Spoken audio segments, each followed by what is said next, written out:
കണ്ണൂരിൽ അനസ്തീഷ്യ നൽകിയതിന് പിന്നാലെ 1.5 വയസ്സുകാരൻ മരിച്ച സംഭവത്തിൽ പ്രതിഷേധം. പയ്യന്നൂരിലെ ബേബി മെമ്മോറിയൽ ഹോസ്പിറ്റലിന് മുന്നിലാണ് മൃതദേഹവുമായി പ്രതിഷേധിച്ചത്.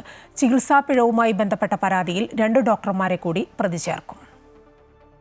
അനസ്തേഷ്യ നൽകിയതിന് പിന്നാലെ അബോധാവസ്ഥയിലാവുകയും ചികിത്സയിലിരിക്കെ മരണപ്പെടുകയും ചെയ്ത 1.5 വയസ്സുകാരന്റെ മരണത്തിൽ വലിയ രീതിയിലുള്ള പ്രതിഷേധമാണ് ഈ ബേബി മെമ്മോറിയൽ ഹോസ്പിറ്റലിന് മുമ്പിൽ അരങ്ങേറിയത്. എന്തായാലും ഈ പ്രതിഷേധങ്ങൾക്ക് പരിസമാപ്തി ഉണ്ടായിരിക്കുന്നു.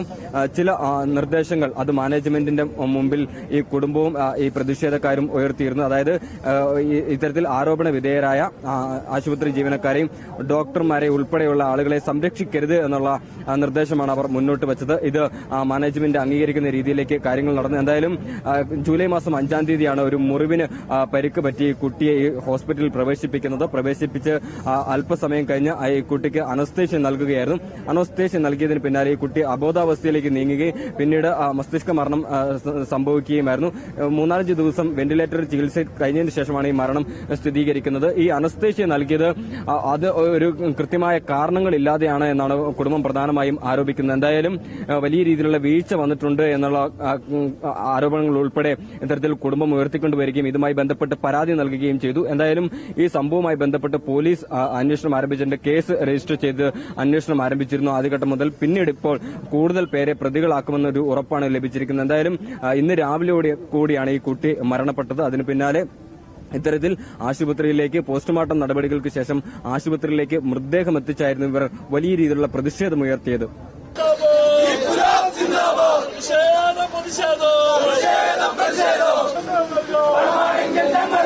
ഞങ്ങളുടെ കുഞ്ഞിന്റെ ജീവൻ നൽകൂ, ഞങ്ങളുടെ കുഞ്ഞിന്റെ ജീവൻ നൽകൂ, അധികാരികളെ കൊള്ളക്കാരെ തെമ്മാടികളെ.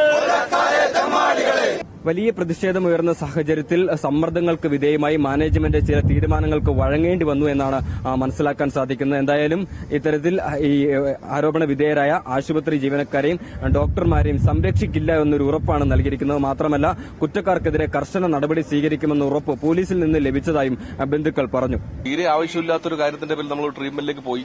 അവിടെ 3 ഡോക്ടർമാരുടെ തീരുമാനത്തിന്റെ ഫലമായിട്ട് നമുക്ക് നമ്മുടെ കുട്ടി നഷ്ടപ്പെട്ടു. അവരിപ്പോ പറഞ്ഞത് അവിടെ അതിന് കാരണക്കാരായ 3 ഡോക്ടർമാരുണ്ട്. ആ ഡോക്ടർമാരുടെ പേരിൽ ഡിവൈഎസ്പി സാർ ഉറപ്പ് പറഞ്ഞിട്ടുണ്ട്. അവരുടെ മേല് മെഡിക്കൽ നെഗ്ലിജൻസിന്റെ പേരിൽ കേസെടുക്കാമെന്ന്. ഇനിയിപ്പോ ഇങ്ങനൊരു അവസ്ഥ നമ്മളിവിടെ വന്നതും ചർച്ചയ്ക്ക് വന്നതും വേറെ ഒന്നുമില്ല. നമ്മൾ ഇങ്ങനെയൊരു അവസ്ഥ ഇനി ഒരു കുട്ടിക്ക് ഇങ്ങനൊരു തീരുമാനം എടുക്കുന്നതിന് മുമ്പേ അവർ ഏതെങ്കിലും ഡോക്ടേഴ്സ് തീരുമാനിക്കണം. ഒരു വട്ടമെങ്കിലും ആലോചിച്ചിട്ട് മാത്രമേ ഇങ്ങനൊരു ചികിത്സയിലേക്ക് പോകാൻ പാടുള്ളൂ.